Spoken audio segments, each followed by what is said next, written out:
Creo que más que el amor, porque muchas veces se piensa que es el amor lo que hace que te quedes con una persona y que quieras estar con ella y todo. Y sí, el amor es muy importante. Tienes que querer a una persona para seguir estando con ella.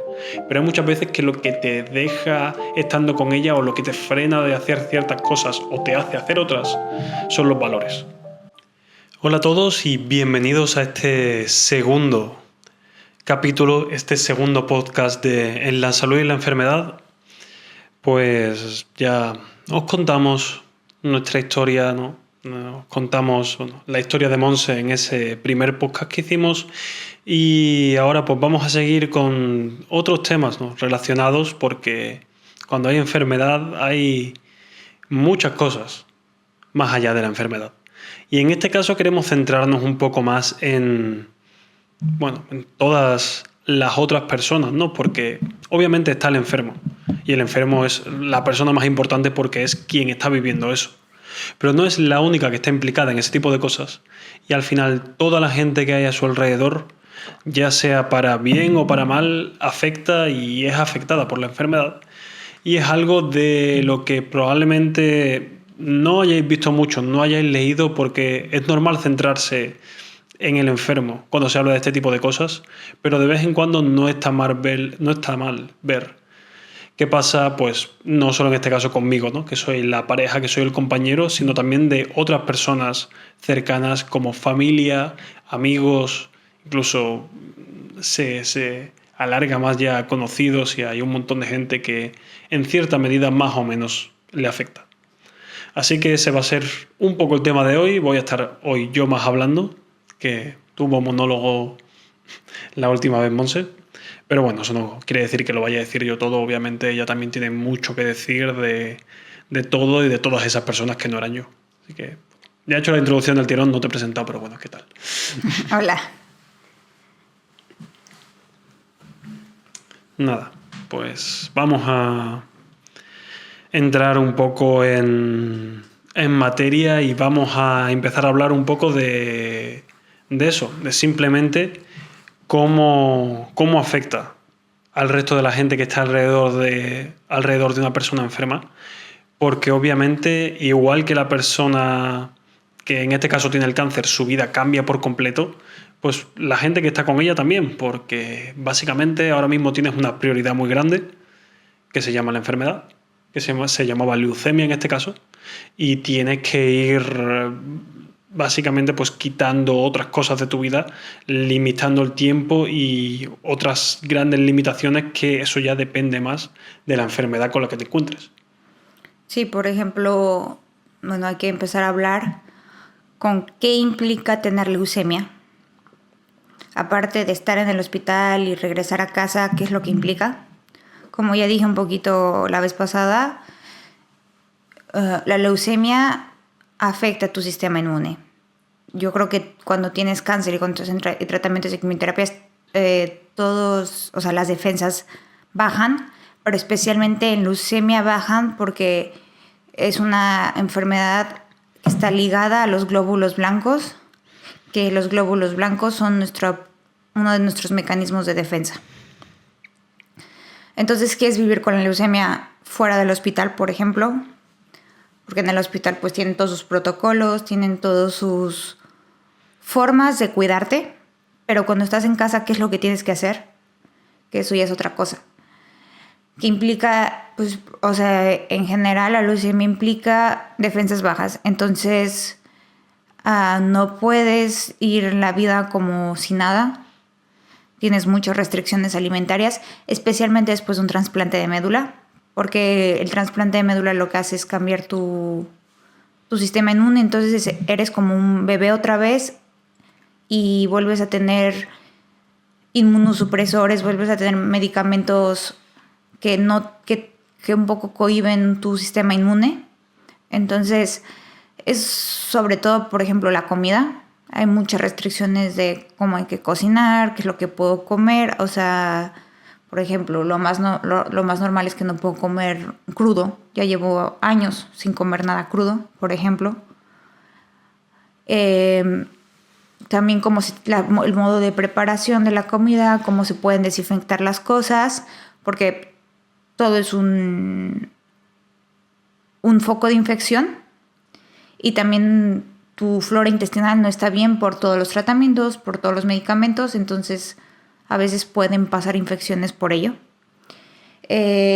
También es dificultad de salir, como por ejemplo yo ahorita cuando salgo necesito usar una máscara si hay viento por todo el polvo que pueda haber en el ambiente. O sea, usar máscara, por ejemplo, yo no acabo, o sea, para mí no acabó la pandemia porque sigo usando máscara como antes. No puedo ir al gimnasio porque son lugares con mucha gente donde puede haber focos de infección. No puedo ir a lugares donde hay mucha gente en general porque nunca sabes. Siempre son riesgos. Cada persona puede traer un virus, una bacteria que te puedes contagiar. Esto es después del trasplante, pero durante todo el proceso de quimioterapias así también te piden a veces este tipo de cosas. Depende del caso, depende de la persona, depende de la enfermedad, pero simplemente porque las defensas no están como tienen que estar. Entonces es como todas esas limitaciones que nosotros no forzosamente pensamos que hay y que te pueden afectar, porque incluso en un momento cuando venían a visitarme mis amigos a mi casa, cuando estaba en mi casa, no los podía abrazar y tenían que usar máscara. O sea, estrictamente la gente que vivía conmigo era la única gente que yo podía como abrazar y tocar.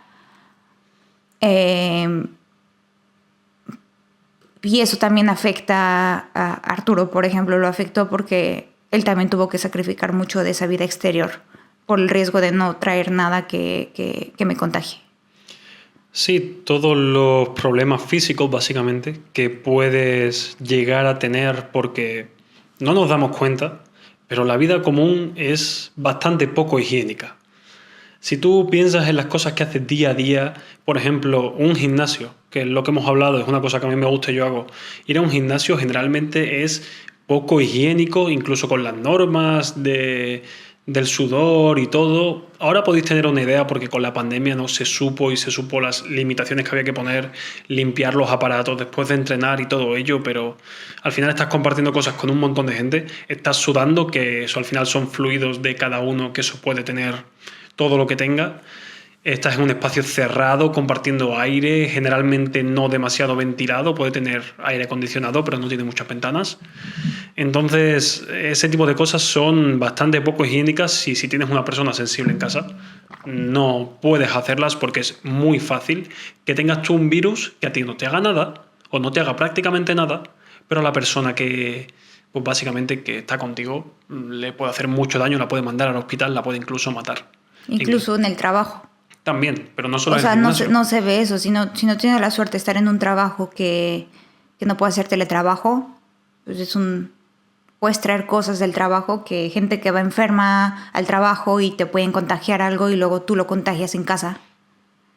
Sí, de hecho fue mi caso, fue lo que me pasó, de que yo, gracias a Dios, tengo un trabajo a distancia, así que no necesito tener que ir todos los días a una oficina, donde tienes un riesgo también de convives con gente todo el rato, te pueden dar un virus. Igualmente, pues yo trabajo desde casa, pero tengo que ir una vez cada 3 meses a una reunión. Allí cogí el virus. Por suerte a Monse no le hizo mucha cosa, estuvimos un poco mal los dos, estuve yo casi peor que tú. Pero no nos hizo prácticamente nada, pero podía haber sido muy diferente. Entonces, pues, ahora no, con todo el proceso un poco más avanzado es más fácil, pero cuando estaba menos avanzado era eso, era todo el tiempo con mascarilla, todo el tiempo lavándote las manos, cocinando es eso, tienes que lavarte las manos, tienes que lavar todo, tienes que usar cosas que lleven pocos días abiertos y aunque sea para la otra persona, al final te afecta a ti. Y al final afecta cómo tú vives porque no va a estar cada uno viviendo a un ritmo. También cómo de limpia debe estar la casa, cuánto puedes abrir la ventana porque entra polvo por la ventana, poder utilizar ventiladores o no poder utilizarlos. Son muchísimas cosas que se van acumulando por el hecho de esos pequeños detalles que no te das cuenta que por cosas de polvo o por cosas de poca higiene no son buenos para una persona con leucemia, una persona recuperándose de un trasplante y eso, y te cambia la vida. Y obviamente ya que vamos a hablar de salir y de irte a sitios tipo discotecas o de ese estilo donde pues todo sitio cerrado con mucha gente es malo. Esa regla es muy fácil, muy básica y aplica a muchas más cosas de las que pensamos. Entonces, pues en esa manera físicamente afecta mucho y yo diría también que emocionalmente afecta porque evidentemente estar haciendo tu vida cuando una persona que está cerca tuya está muy mal, que tienes que apoyarla emocionalmente, tienes que estar ahí para ella, pero también tienes que estar bien tú de alguna manera, cómo afecta emocionalmente a lo que eres capaz de hacer es complicado. Pero bueno, eso lo quiero ir hablando un poco después. Entonces, sí, la vida con la enfermedad yo diría que es eso, es como afecta mucho a la enferma y pues quien vive con esa persona al final acaba adoptando bastantes de esas medidas. Sí. Y bueno, yo creo que es importante que empieces a contar cómo tú empezaste a vivir desde el momento en que yo entré al hospital y así mi enfermedad, como desde tu punto de vista, qué fue lo que a ti te fue pasando en cada etapa. Sí, no voy a contarlo en tanto detalle como el tuyo, porque también obviamente tiene menos detalle, pero creo que es interesante contarlo, sobre todo cuando ves las estadísticas de las que hablabas la otra vez de los abandonos, para entender qué pasa cuando estás con alguien que tiene este tipo de enfermedad y que ocurre con toda tu vida y tal vez eso pueda explicar un poco por qué la gente reacciona como reacciona. Porque yo también he querido buscar unos datos un poquito más exactos de este caso estudios. Por ejemplo, la Universidad de Michigan que hizo un estudio de más de 2.700 matrimonios durante 20 años, no solo de cáncer, sino más bien como de enfermedades, incluso un poco degenerativas también, y vio que el 31% de esos matrimonios acababan en divorcio. Y eran personas de más de 50 años. Que aquí probablemente estamos hablando de gente que ya tiene su vida hecha, que ya no quiere tampoco cambiar mucho y aún así hay más de un 30% de divorcios, que es muy grande. Luego hay otro del Fred Hutchinson Cancer Research Institute, que hicieron un estudio también con gente con cáncer y con problemas similares y en 500 pacientes vieron que las mujeres son 6 veces más probables de que les deje su pareja al ser diagnosticadas con cáncer. Fue más de un 21% contra un 3%. Y aquí estamos hablando de casos donde la pareja estaba ya casada. Podéis haceros una idea de cuando no hay ese compromiso, que es un matrimonio de por medio, es aún peor.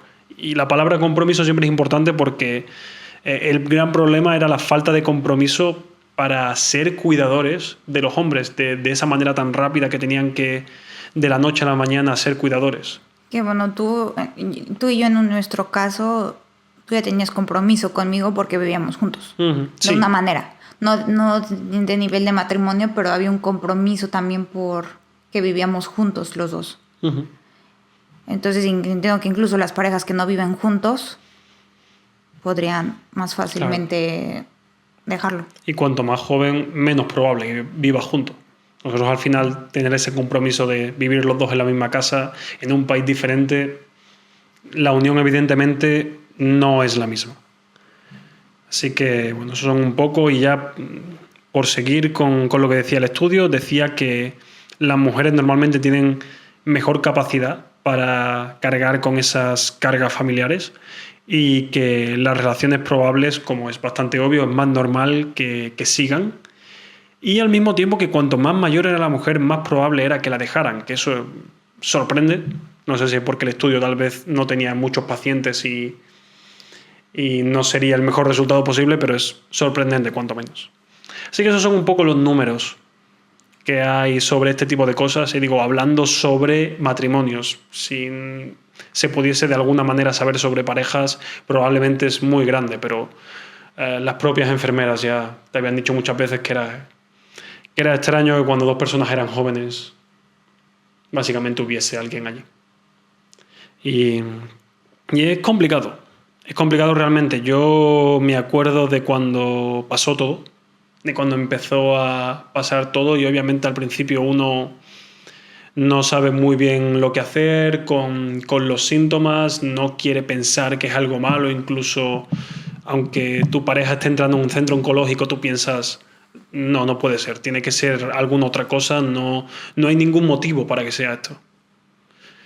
Hasta que en un momento te lo dicen. A nosotros, a mí y a tu hermano, nos lo dijeron el domingo de esa semana donde tuviste todo el problema, el domingo que llevabas 2 días hospitalizada. Nos dijeron que tenías muy probablemente leucemia, tenían que ver que era así, pero era muy, muy probable. Y sí que es un golpe y sí que es un dolor de repente, porque esa palabra que mucho tiempo has escuchado y que no sabes, pues no sabes en qué lugar ponerlo exactamente, de repente es una realidad. Es una realidad muy grande. Y ese dolor no hizo más que aumentar, obviamente, después de que te mandaran a la UCI. Creo que yo lo dije ya la última vez, yo los 4 primeros días me los pasé llorando. No podía. No podía no llorar todo el tiempo, porque después de que no había sido tanto tiempo, pero quieras que no, llevábamos unos meses ya en la casa viviendo los dos juntos todo el día, estando mucha parte del día juntos, y de repente esa sensación de verte así, de verte en el coma encima, era algo con que simplemente no podía estar bien. Y con tanta incertidumbre. Claro, y con tanta incertidumbre de que no se sabe si va a ir para bien, va a ir para mal, tú esperas que vaya para bien, pero si algo va mal ya no sabes qué esperar. Que mismo los doctores decían, como no podemos, no sabemos. No sabemos. No sabían si iba a despertar, no sabían qué iba a pasar conmigo. Yo creo que lo que más noté es que tenía unos sentimientos que no había sentido nada antes tan fuerte. No había tenido unos sentimientos tan fuertes antes de esa manera, y recuerdo de llamar a mis padres llorando y pedirles que si podían venir aquí a estar conmigo unos días al menos, que me dijeron que querían hacerlo y lo hicieron. Recuerdo empezar a escribir en un cuaderno por intentar la necesidad de expresarlo de alguna manera, y digo, es algo que yo no había sentido, el tener un sentimiento tan fuerte dentro, y sobre todo pues un sentimiento ahí malo de tristeza, que tenía que sacarlo de alguna manera. Y la manera en que encontré de sacarlo en ese momento era escribiendo. Nunca en mi vida había escrito un diario, pero escribí todos los días, poniendo lo que pasaba día a día, lo que iba mejor, lo que iba peor, lo que yo esperaba, lo que quería que pasase. Porque fueron muchos días, muchos meses ahí intentando estar simplemente, porque no había otra, intentando estar, porque yo creo que esto es una cosa que luego me di dando cuenta más tarde, pero yo estuve mucho tiempo en cuerpo, pero no en alma. Yo me pasé mucho tiempo que estaba ahí, pero que emocionalmente no era capaz de dar, ni sobre todo lo que tú necesitabas en ese momento, que era evidentemente mucho apoyo, no podía, pero porque es que no me salía. Yo lo sentí, o sea, al inicio, cuando me desperté de coma, pues no sé, me tardé en entender todo lo que me estaba pasando, pero sí te veía ahí conmigo, pero distraído. O sea, estabas ahí presente. Y eso siempre lo voy a agradecer, porque no me dejaste sola, y porque en ese momento, como no me podía ni mover, era suficiente que estuviera solo y presente, porque me podías pasar una cosa, porque me acomodabas la almohada, porque me levantabas, porque a veces me caía. O sea, no necesitaba tampoco más, pero sí noté que tú solo ibas a estar físicamente al inicio. Ya después, poco a poco, fuiste agarrando fuerza emocional que me fuiste pasando después. Pero al inicio sí lo sentí eso. Y yo de hecho tuve un momento que con todo lo que pasaba no dormía bien, tenía pesadillas, que yo soy una persona que generalmente no tiene ningún problema para dormir. Y recuerdo de ir un poco a la médico y también a la psicóloga, y que me dijeran que, bueno, me recetó algunas cosas para dormir, pero que podía estar entrando en un cuadro de depresión por todo lo que había pasado. Y por eso no era capaz de estar bien Me acuerdo que en casa comía, pero no tenía energía no tenía energía para hacer nada. Ni cocinar, ni ponerme a hacer cualquier cosa. No estaba trabajando, pero no tenía capacidad para hacer nada. Entonces era, era muy complicado. Y yo creo que de ese túnel me costó un tiempo salir. Pero lo que sí, como veo un poco diferente, para mí esa idea de irme, decir que esa idea de irte en algún momento te viene por la cabeza, es imposible, creo yo. Es muy, muy difícil pasar este tipo de cosas sin que la idea de irte y que se te facilite la vida te pase por la cabeza. Pero a mí me costó mucho. Ya tuve que pasar un poco de estar en esa situación como para ver cómo qué mal está todo, no sé qué quiero hacer, no sé qué puedo hacer. Porque siempre recuerdo y siempre recordaré que tu hermano me dijo que si yo quería irme, que él no me iba a juzgar, que era un... Creo que también cuando yo ya había captado todo y habíamos estado todo eso, yo también lo hablé contigo. Y te dije como... Porque yo cuando desperté del coma y vi en la situación en la que estaba, me prometí que no iba a juzgar a nadie por cómo estuviera conmigo. La gente iba a estar como pudiera. Entonces cuando te vi mal emocionalmente y lo fuimos hablando y todo, para mí también fue como importante hacerte saber que, mira, y ya había pasado meses, te estuviste todo el tiempo en la UCI conmigo y después yo ya estaba un poquito más estable en hematología estéril. Y ahí fue cuando hablamos y ahí fue cuando te dije, mira, ya estuviste conmigo todo este tiempo y eso siempre te lo voy a agradecer porque estuviste ahí con mi familia, viviendo con mi familia en un departamento, un cuarto y todo. Y estando ahí todos los días en el hospital, dejaste de trabajar. Que gracias a Dios tenemos ese privilegio. Tuvimos ese privilegio que pudiste dejar de trabajar, que no puede decir todo el mundo. Teníamos ahorros y como esos ahorros no tenían que irse para pagar nada de la salud, pues básicamente pagaban Vivir. el alquiler y la comida y todo. Entonces, yo sí te dije, me acuerdo de esa conversación y te dije, no estés conmigo por lástima. Si tú te quieres ir, yo siempre te lo voy a agradecer por cómo has estudiado conmigo y no te voy a juzgar. Sí, yo también recuerdo esa conversación como que fue alrededor de febrero o algo así. Y yo ahí ya pues estaba empezando como a despertar en ese sentido, pero también me estaban entrando esas dudas que son hasta cierta parte naturales de qué es todo esto. Como yo obviamente quiero a Monse, pero esto es mucho, muy complicado. Y ahí sí que desperté, sí que dije como, no, sí que merece la pena y sí que quiero seguir estando contigo después y quiero seguir contigo todo este proceso. Y creo que ahí fue cuando ya pude apoyarte emocionalmente, totalmente. Sí, fue esa conversación que para mí fue un cambio. Fue un cambio de, sí que estás ahí presente conmigo, pero no estabas ahí emocionalmente y fue a estar conmigo emocionalmente y a poderme apoyar. Pero creo que fue buen como timing porque yo cuando me desperté de coma emocionalmente no estaba mal. Sí, me la pasaba a veces horrible y no dormía porque en el UCI no duermes. Como paciente no duermes. Es horrible. Pero emocionalmente me sentía con fuerzas. Fue más que fue como degradándose mi emoción, o sea, mi capacidad emocional, y de ahí fueron altos y bajos ya. ¿Sabes? Abajo, pero me acuerdo que justo cuando tú empezaste a tomar eso fue cuando yo empecé a entrar como en la depresión.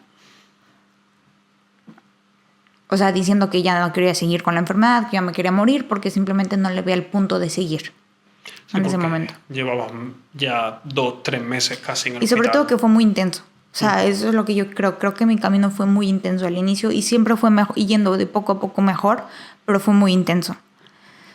Entonces, sobre todo por eso.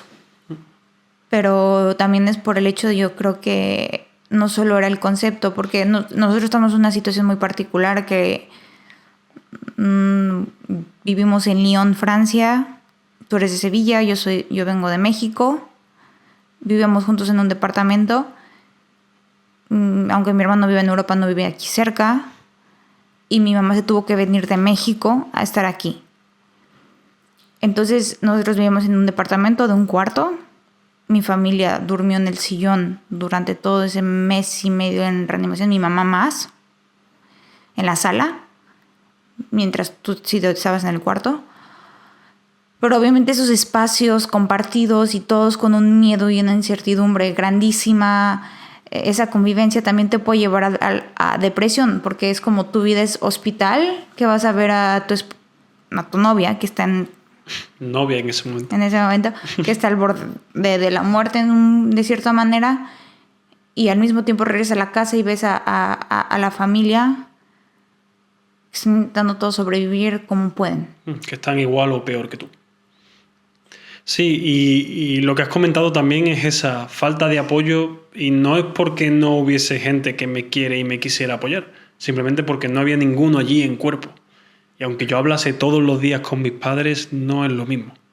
No es lo mismo tener una conversación con alguien por un teléfono que poder darle un abrazo. Y eso al final, pues el hecho de que estuviésemos en Lyon, que yo tampoco tenía un gran grupo de amigos. Tus amigos estaban ahí en ese momento, al menos para ti, pero obviamente tus amigos... Y también intentar estar para ti. Claro, y estuvieron para mí, y se los agradezco mucho, pero no es lo mismo, evidentemente, que yo, mis amigos, los que tenía. Porque como venía de estar en un Erasmus, básicamente prácticamente todos mis amigos se habían ido. Casi todo el mundo con quien había hecho un lazo así más importante se había ido. Y sí, me sentía como que al final mi apoyo más grande sin duda eras tú en Francia, y era yo quien tenía que apoyarte en ese momento, no podía ser al revés. Y aún así tú me apoyaste muchas veces, que lo recuerdo emocionalmente al principio sobre todo.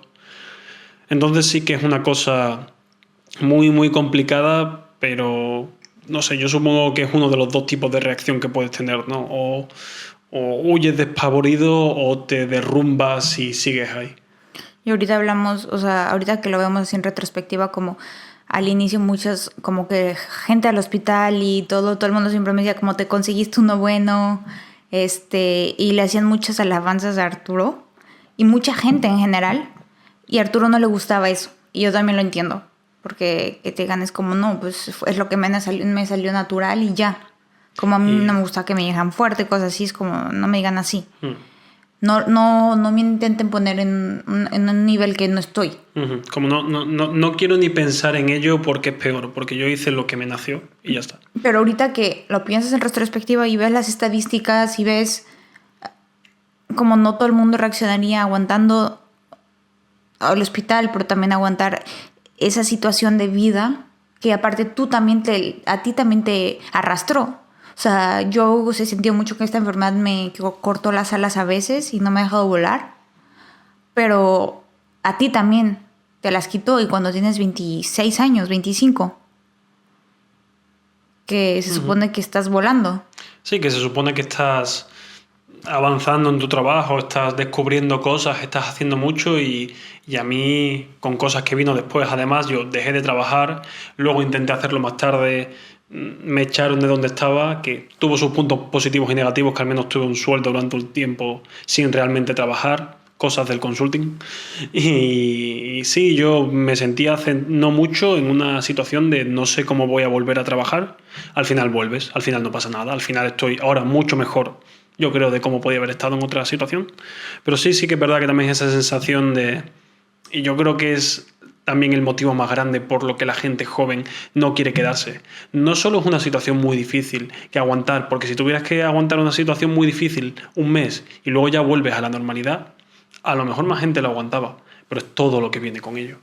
Es todo lo que hay que seguir limitándose, cuidando, poniendo atención, todas esas veces que puede incluso volver a sentirte mal, que hasta Incluso cualquier momento. en este último trasplante de médula, tú me acuerdo que tú me dijiste como que se te presentó un viaje a Valencia y me dijiste es que no quiero ir porque tú estabas hospitalizada.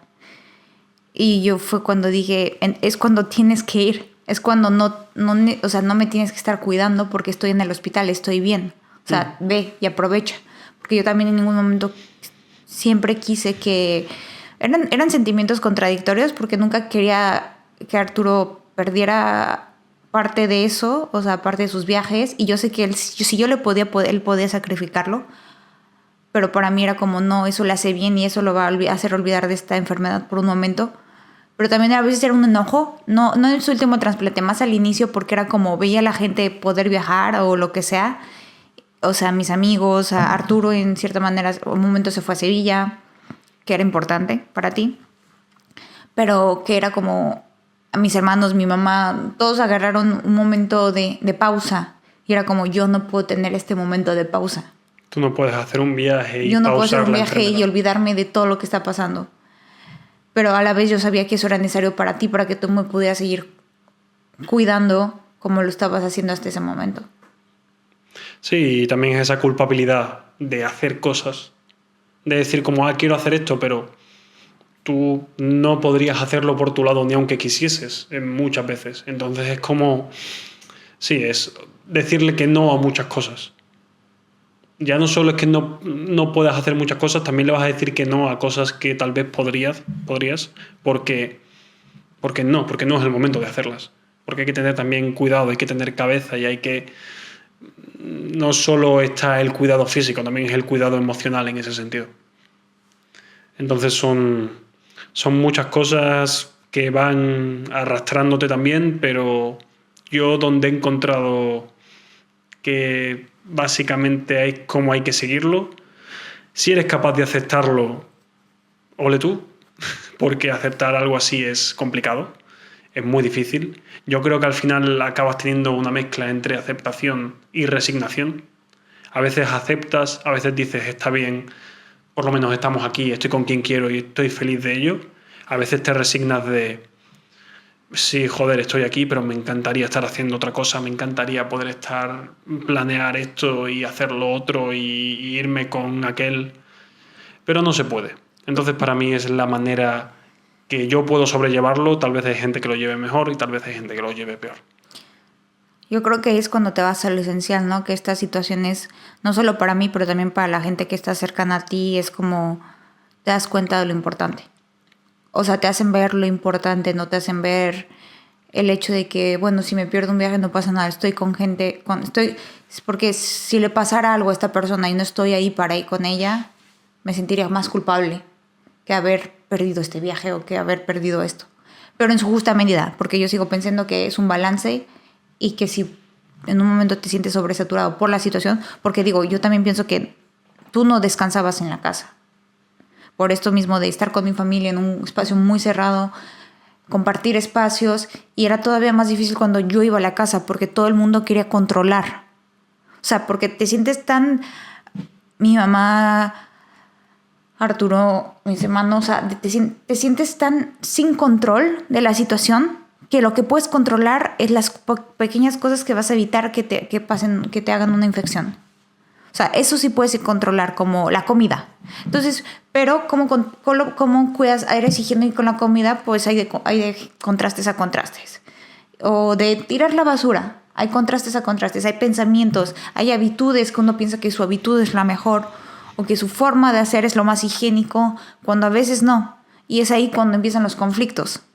Entonces yo sentía que había muchos más problemas cuando yo estaba en la casa por esa necesidad de todo el mundo, incluyéndome, controlar. Pero para mí era importante yo poner mi voz porque ya estaba bien mentalmente como para decirles no, esto sí, esto no. Yo era la primera persona en quererme cuidar y en escuchar las instrucciones de los doctores.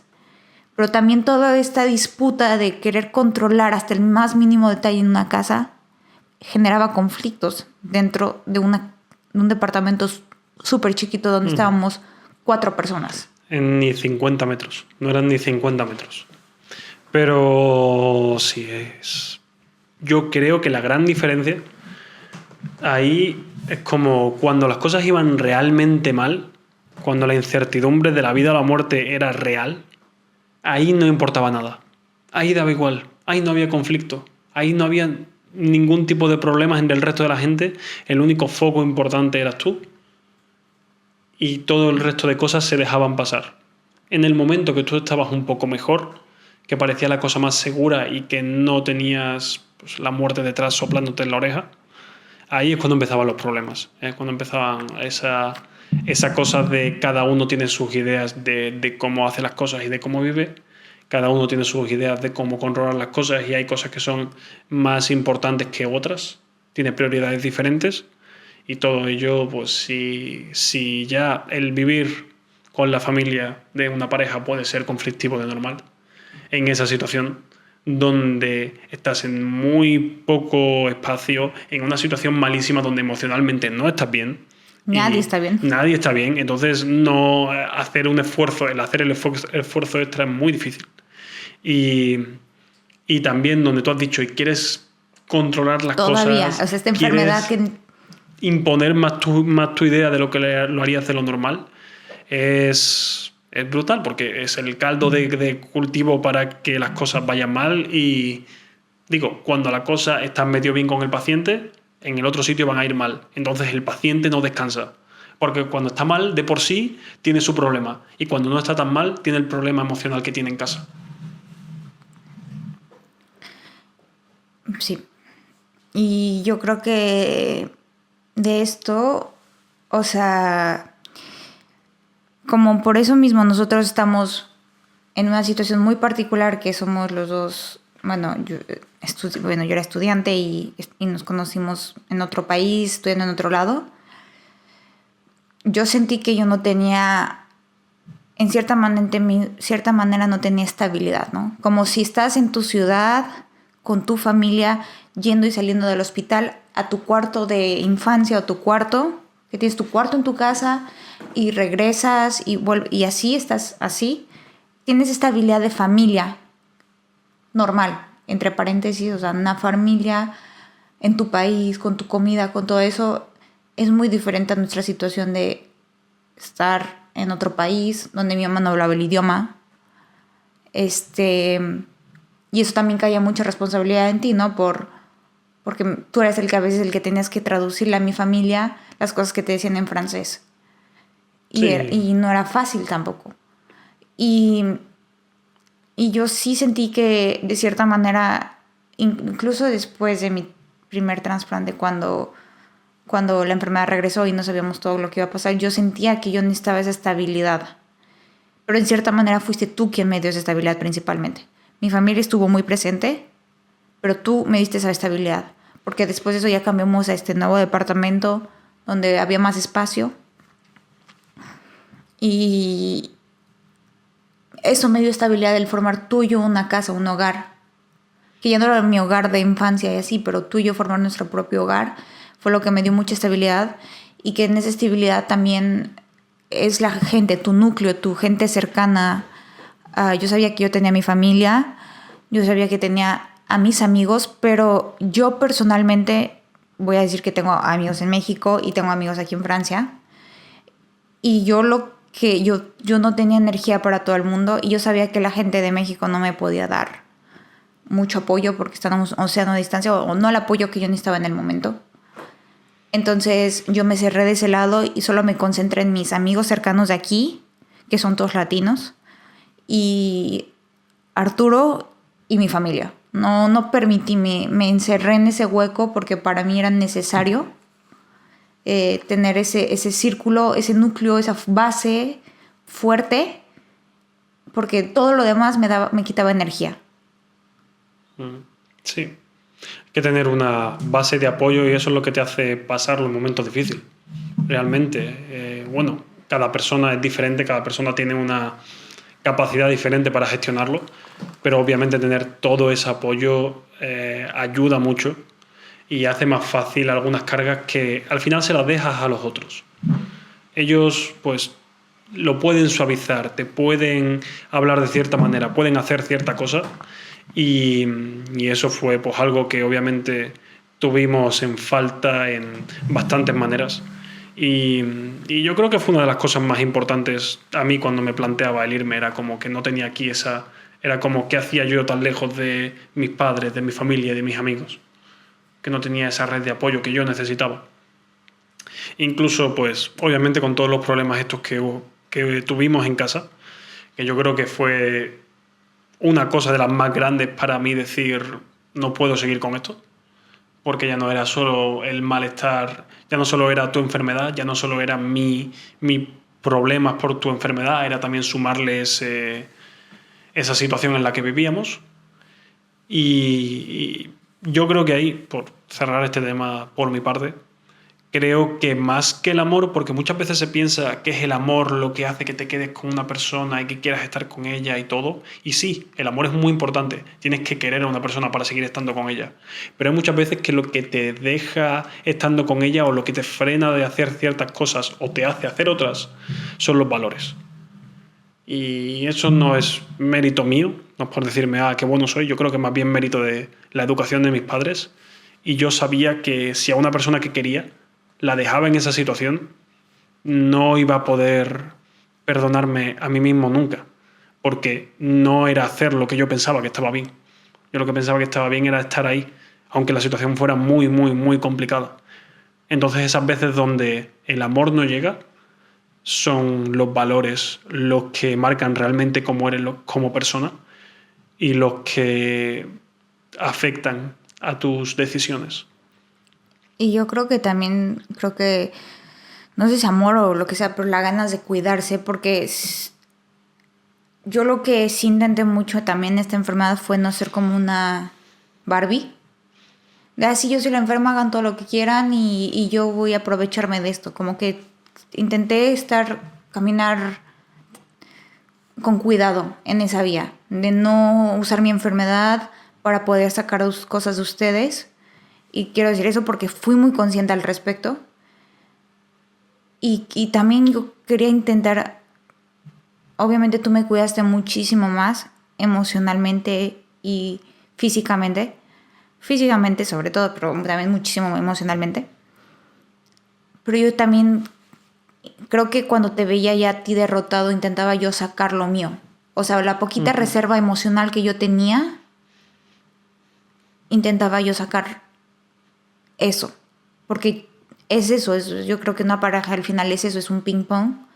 Y aunque tú cargaste el 80%, seguro, o sea, más emocional en esta situación, porque fuiste uno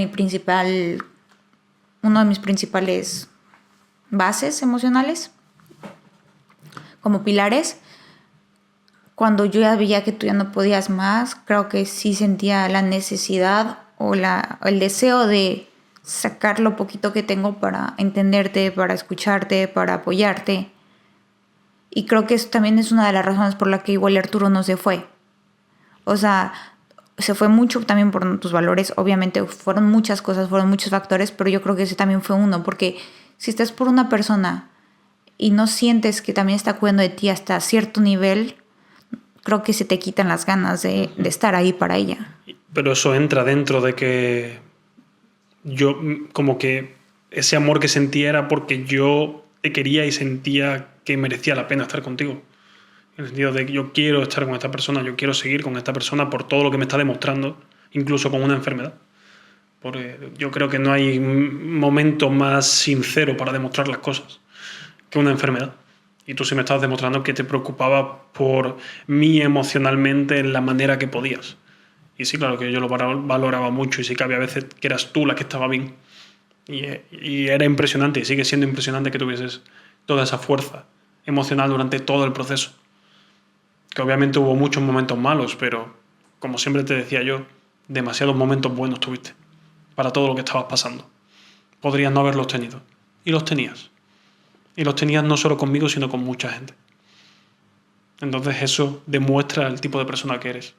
Esas son las cosas que realmente te hacen amar a alguien o no. Ese tipo de cosas que puedes ver y tú las has cumplido todas durante todo este proceso.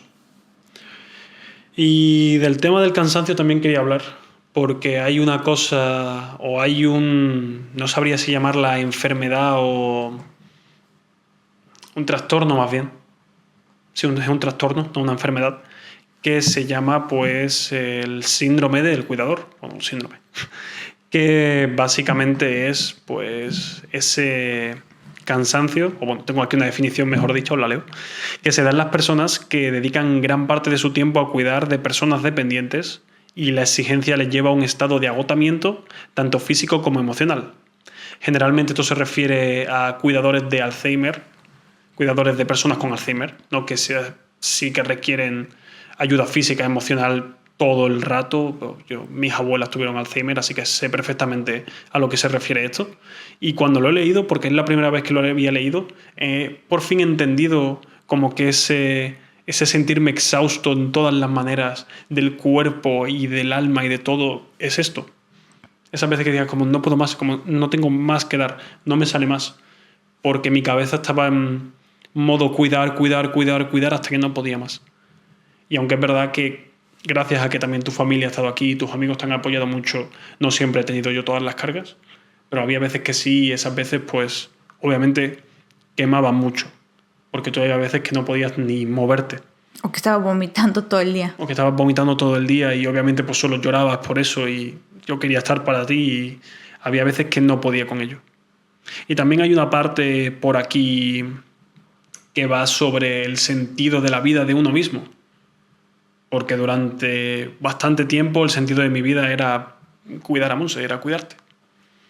Pero eso mis padres siempre me dijeron como que era muy importante, pero que yo también tenía que seguir sabiendo quién era y qué quería hacer y cómo quería hacerlo, para no caer en algo peor tal vez una vez acabase ese puesto de cuidador, que podemos decir que ahora mismo ya es muy pequeño, ya prácticamente somos dos iguales salvo pequeños detalles, en ese sentido. Así que yo creo que el mío fue menos físico, por menos cosas que hacer, pero más emocional, porque fue durante un periodo muy largo de tiempo y donde tú pasaste por muchos estados emocionales por todo lo que te iba pasando. Pero bueno, también se sale de ello, porque yo ahora no me he vuelto a sentir así desde hace mucho tiempo. Tengo otros sentimientos que pueden venir enlazados con ello, como un poco de sentirme como no quiero ayudar más, quiero que la otra persona ya sea independiente, pero son evoluciones, no son lo mismo y son también manejables si uno trabaja para manejarlas. Creo que a ti también lo que te ayudó es que tú eres una persona que tiene muchos... Siempre has sido medio introvertida. No eres una persona que necesite estar afuera para todo el tiempo. O sea, tú eres una persona que le gusta estar en casa y haciendo tus cosas. O sea, tienes tus propias cosas que hacer. Un friki. Un gamer. Pero siento que eso en parte te ayudó. Porque si hubieras sido una persona que necesitara estar afuera o todo eso, yo creo que hubiera chocado más con este estilo de vida. Pero en cambio tú, pues, te gusta ver mucho básquetbol, podías ver básquetbol tranquilo en el hospital. Mañanas, sí. O sea, te llevas tu celular en el hospital, en las mañanas, pues en el bus para ir al hospital, que también se tomaba su tiempo porque está muy lejos del hospital de donde estamos. O ver tus eSports o cosas así. Jugar tú. Ahí fue cuando te metiste más ahí, cuando regresaste a comentar partidos, cuando regresaste a actividades que te gustaba. Pero lo que digo es que yo siento que tus actividades eran compatibles con este estilo de vida hasta cierto punto. No estoy diciendo que fuera fácil este estilo de vida, era una carga. Pero si todavía eres una persona que necesita salir, que necesita hacer un buen de cosas, yo creo que todavía el choque es mucho más grande. Sí, como a mí no me importa quedarme un fin de semana en casa o estar más tiempo en casa haciendo eso ahora que teletrabajo, y eso me ayudó. Y esto, hay un detallito aquí que también me gustaría decir, y es que muchas veces se dicen cosas malas de los videojuegos, pero aquí vamos a decir una buena, porque creo que a mí me sirvió como escape, pero a ti también durante un tiempo. Porque tuviste una Switch también allí en el hospital y estuviste jugando ahí a todos los juegos de Mario posibles. Bueno, no, en verdad. No, todo el Mario Galaxy. El Galaxy, pasaste el Galaxy. Y fue como, dentro de todo ese dolor, todas esas cosas malas, al final tienes que escapar de cierta manera. Y quieras que no, escapar por redes sociales y ponerte a ver lo que hace gente es horrible, es malísimo y yo creo que solo te hace mal al cerebro. Pero escapar por un videojuego de una persona que tú estás ahí a lo tuyo, jugando, disfrutando, pasándotelo bien, para mí fue una ayuda bastante grande, sobre todo durante esa época que tú estabas en el hospital con el primer trasplante. Y yo creo que a ti también más o menos durante ese tiempo te ayudó a que los días fueran menos largos. Sí, me acuerdo que fue mi tercera vez que terminé en hematología estéril, en la última casi última curva de quimios. Y sí, me eché todos esos 3 semanas y me pasaron súper rápidas porque me la pasé, acabé Mario Galaxy. Y ya. Pero sí, en ese sentido como que hay que saber cuándo usar las cosas, ¿no? Y en ese momento los juegos, los videojuegos en general, pues son una forma de escape. Yo sé de otra persona que está en otro cuarto ahí en Mitología Estéril, que él dijo que se la pasaba jugando su PlayStation porque es lo que quería hacer todo el día. Uh-huh. Y como estás en la cama, en un cuarto, es lo que haces. Uh-huh. Sí, es algo que eso, por lo menos no es nocivo para ti. Por lo menos te entretiene y está bien hasta que lo malo que no puedes esquivar se pasa. Porque ya demasiado tiempo estás solo como para decir que no puedes ponerte a jugar videojuegos ni usar nada. Obviamente es algo que nos ayudó mucho.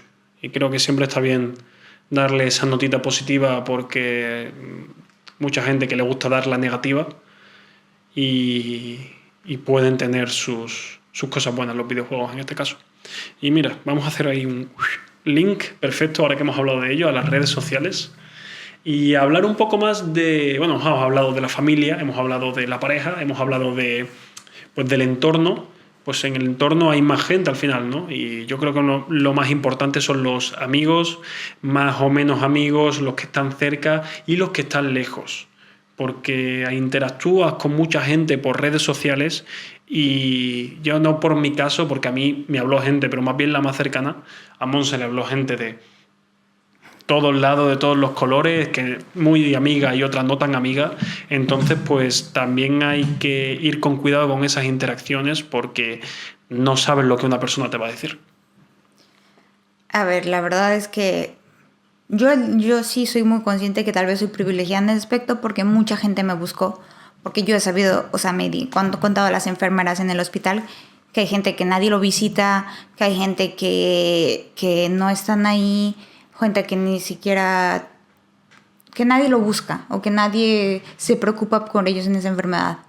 Y a mí me parece muy triste ese caso y en ese sentido yo siempre voy a reconocer y creo que fui muy privilegiada, pues tengo mucha familia en México, tengo muchos amigos también en México, tengo aquí muchos amigos también aquí y he hecho muchos amigos a lo largo de estos años que he vivido en Francia, en la universidad y hasta en Corea. Tengo amigos de otras partes del mundo y creo que todos, como que mucha gente se hizo presente y eso es algo que siempre voy a agradecer.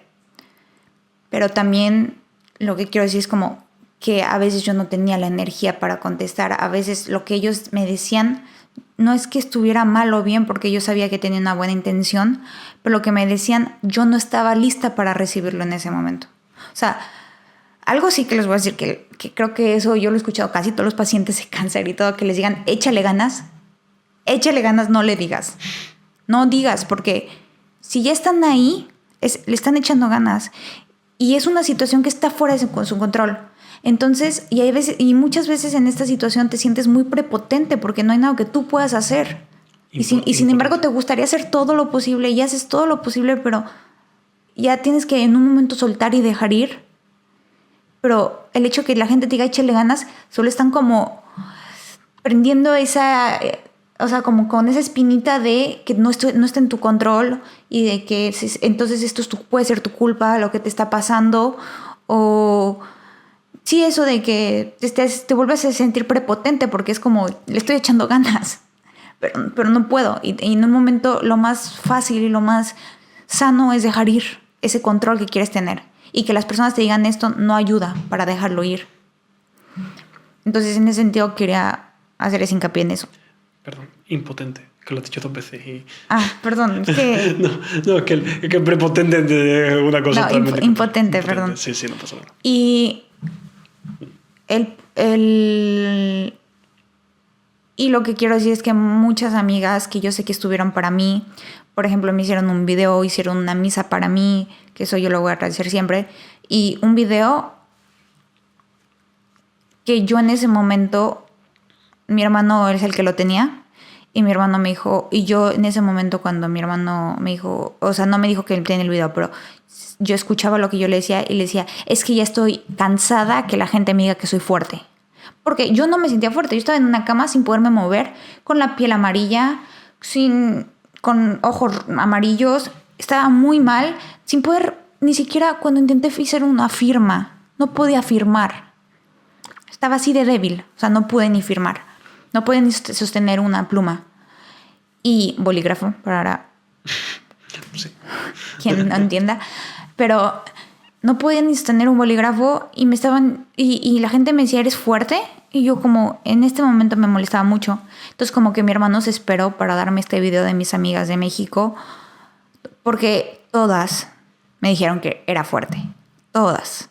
Entonces, no es, yo sé, yo entiendo por qué lo dicen y yo sé que tenían la mejor intención del mundo, pero simplemente en ese momento yo no estaba lista para recibir eso.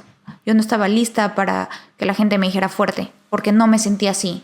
Ahorita si me dicen, y ya viendo todo atrás lo que viví, digo, sí, soy fuerte. Ahorita estoy más receptiva. Y es por eso yo que al inicio cerré mucho mi barrera con México, porque yo sabía que no, a veces, yo tampoco sabría qué decir en esa situación. Yo no sé qué decir. Yo lo único que puedo decir es que yo desde mi punto de vista lo que yo haría sería decirle a la persona, oye, sé lo que te está pasando, lo siento mucho, porque tampoco intentar buscar una conversación de, hola, ¿cómo estás? Porque a mí también eso me molestaba. Estoy hablando solo de mi experiencia, lo que a mí me molestó. Entonces, para mí es como, hola, yo sé lo que está pasando, estás en mis oraciones, pedir por la persona, estás en mis oraciones y estoy aquí para lo que necesitas. Porque créeme, una enferma te va a buscar si te necesita. Pero sí hubo, y esto fue la mayoría, y había gente que como que yo sentía como que no me había hablado hace años y como que me mandaba un mensaje, pero quería seguir la conversación. Y yo sentía, es que perdón, no es el momento. O sea, no es el momento para seguir una conversación, no es el momento para que todos los días me preguntes cómo estoy, porque el cómo estoy varía mucho de, me dieron este medicamento que me da vómitos, o que me da náuseas, o estoy teniendo estos efectos secundarios de la quimioterapia, o de verdad, hoy es el día de mis trasplantes de médula y estoy malísima.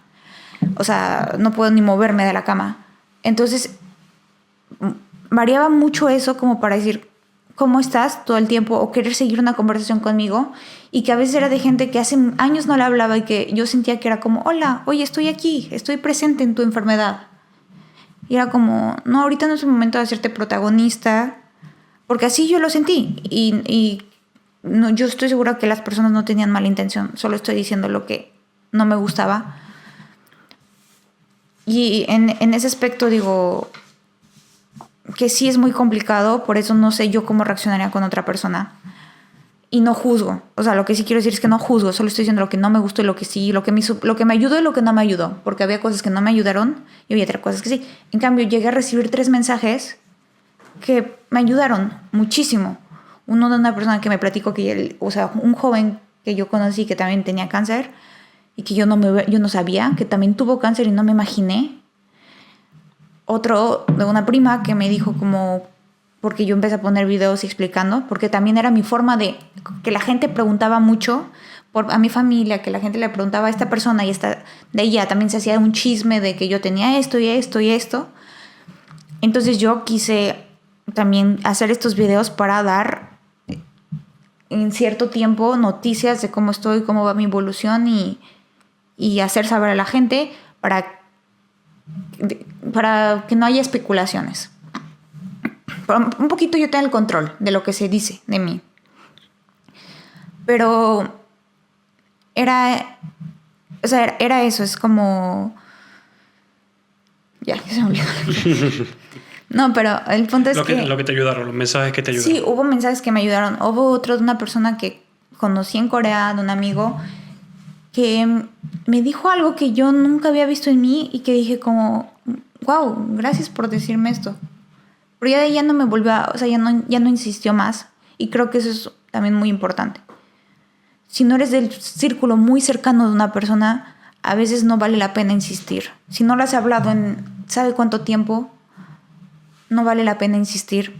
Porque si es que esa persona no tiene a nadie, sí, estoy de acuerdo. Pero hay gente que sí está muy bien rodeada. Entonces, o sea, yo solo estoy diciendo mi cosa personal y como a veces hablar menos es más, en mi punto de vista, pero obviamente depende de la situación, depende del contexto, depende de si eres muy cercano a la persona, depende si hace años le hablas o no, depende si esa persona tiene más gente que lo está apoyando. Entonces, yo creo que eso depende de cada persona. Lo que digo es que yo siento que fui muy, muy afortunada porque mucha gente se hizo presente, o al menos con un mensaje, o al menos preguntándole a mi familia o a Arturo. Bueno, tus amigos han hecho un esfuerzo tremendo. Mis amigos hicieron, ¿cuáles? Los de aquí. Todos los de aquí. Todos los de aquí hicieron muchísimo esfuerzo. Pero solo quería hacer eso. Es como... Yo no creo que la gente que me haya dicho algo malo. Nunca. Y que hayan tenido una intención mala. Yo creo que sus intenciones eran mejores. Simplemente que a veces decimos cosas que la otra persona en ese momento no está lista para recibir. Como decirle a alguien, eres fuerte... Aunque sea un cliché, sí, es bonito. Pero yo muchas veces no estaba lista para recibir ese tipo de mensajes. Y puede que de manera inconsciente lo estés haciendo por ti mismo y no por la otra persona. Porque a veces el subconsciente trabaja de maneras que no conocemos. Pero... Sí, eso es lo que digo, que siento que pudo haber personas que fue como, hola, estoy aquí. Como haciéndose protagonista en una situación que... igual y no les correspondía ser protagonistas, ¿me entiendes? Uh-huh. Porque pues hace años no les hablaba. Sí, sí. O sea, años. Entonces es eso, es como... Igual yo sentía que a veces esa gente me lo hacía más por ellos que por realmente a mí. No, y por también la gente un poco más cercana verse en la necesidad de decir algo. Pero no sabes qué decir.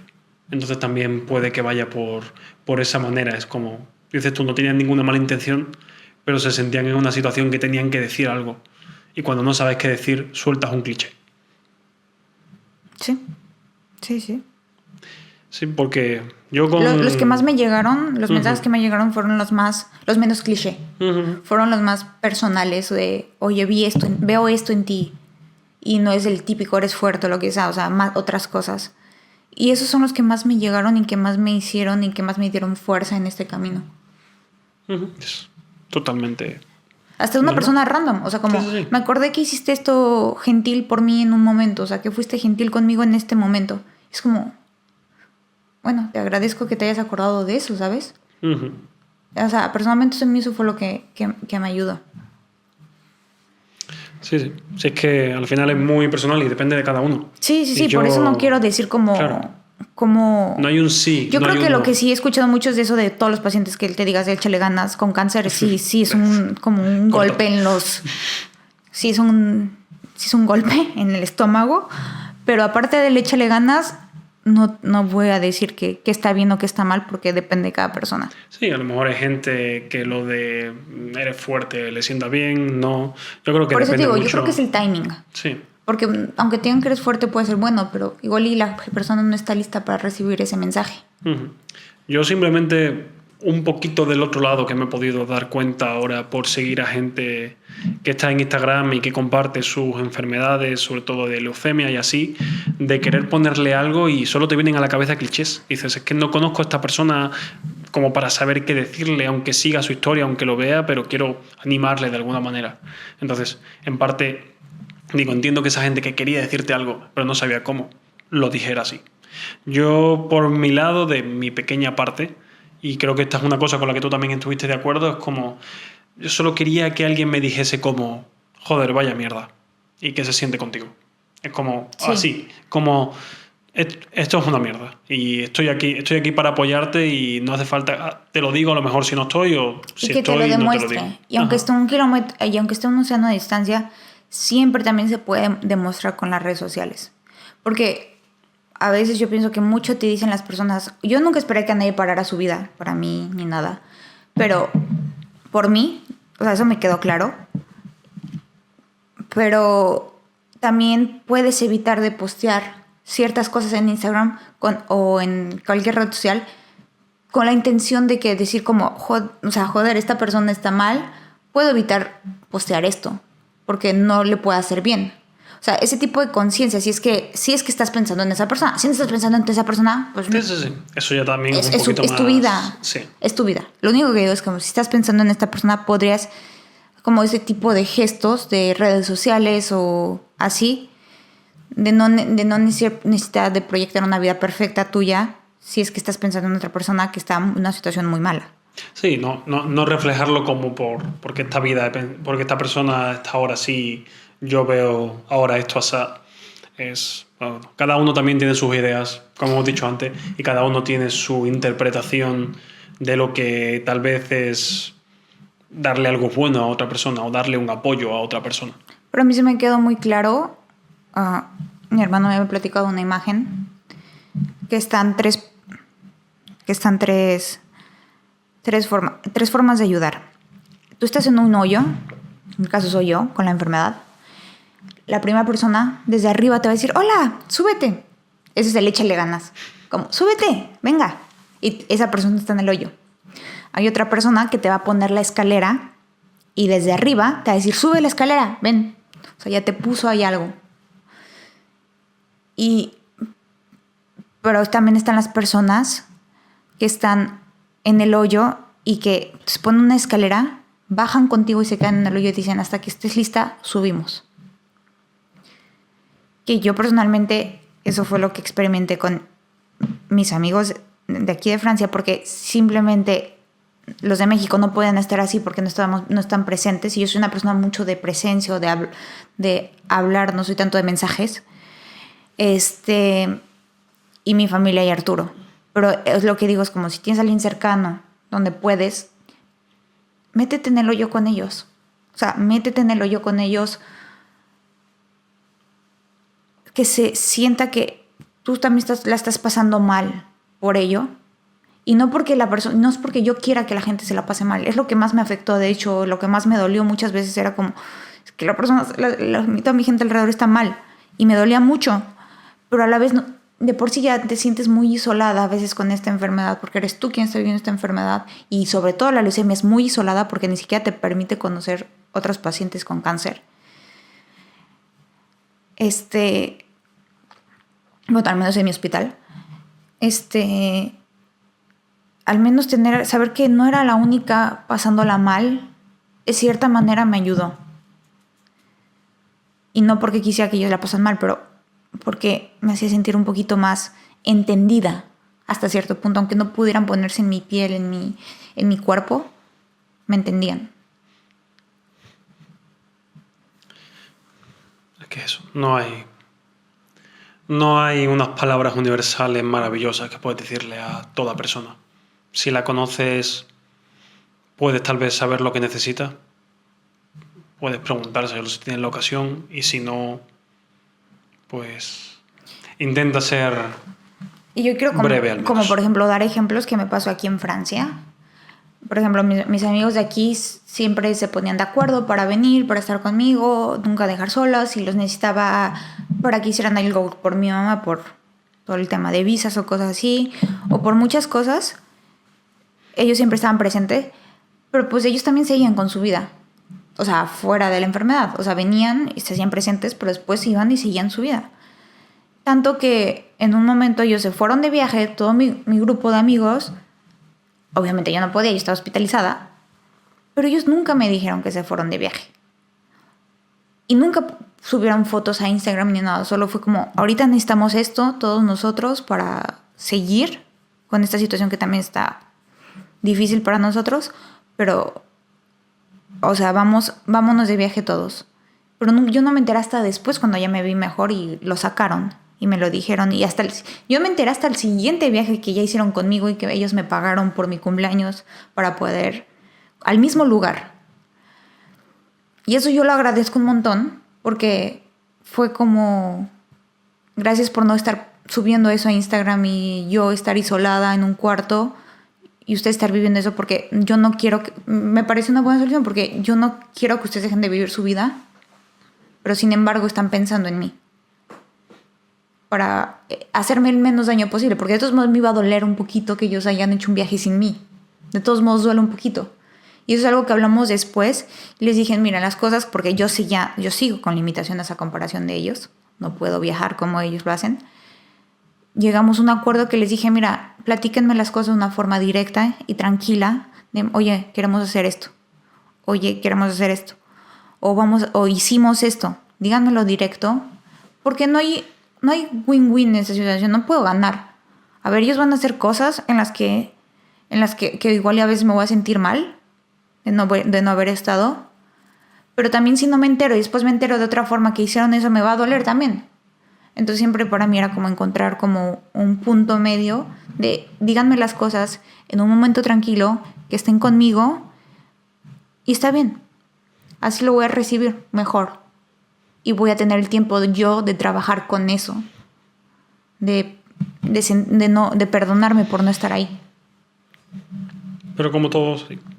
No es una cosa que tal vez se aplica a todo el mundo, pero a ti te gusta ser sincera, ser directa, entonces para ti siempre va a ser mejor esa sinceridad. Sí, yo estoy hablando en mi contexto. Les dije ejemplos y cada persona claro. Lo puede manejar como vea mejor.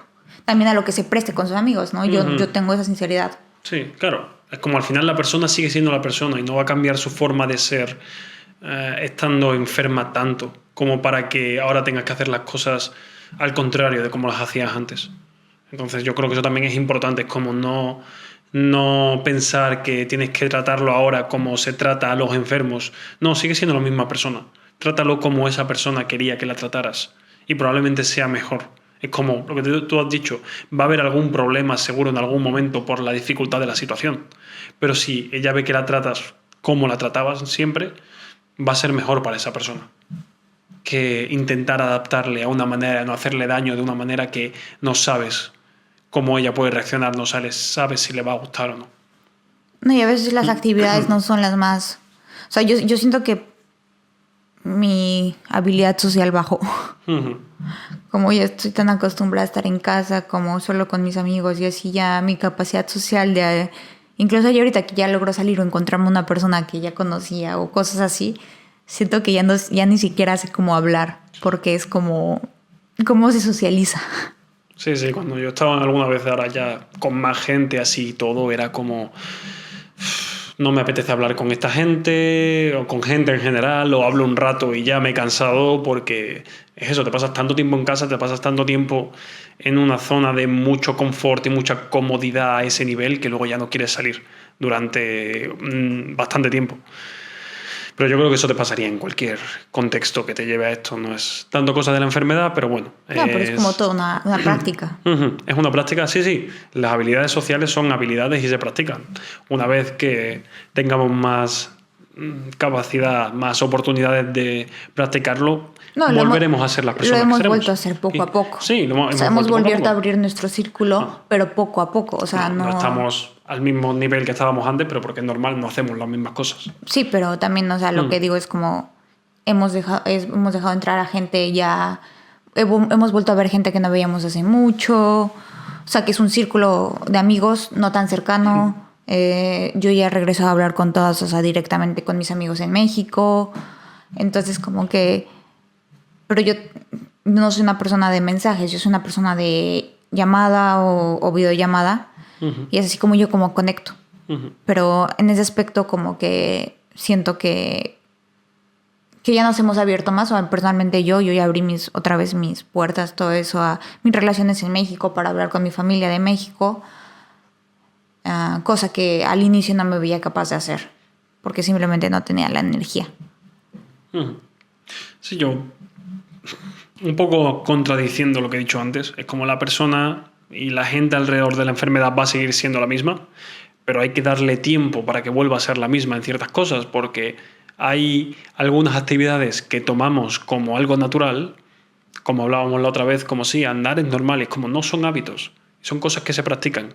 Si tú dejas de andar, te va a volver a costar andar. Si tú dejas de cocinar, te va a volver a costar cocinar. Y si tú dejas de socializar, te va a volver a costar socializar otra vez como lo hacías antes. Entonces también hay ese proceso de volver a ser no la misma persona, pero volver a tener esas mismas características que tenías antes, porque simplemente algunas las has dejado de practicar. Y pues las que más se retrasa en este sentido, que puede no ver a tanta gente, pues la irás ganando poco a poco. Creo que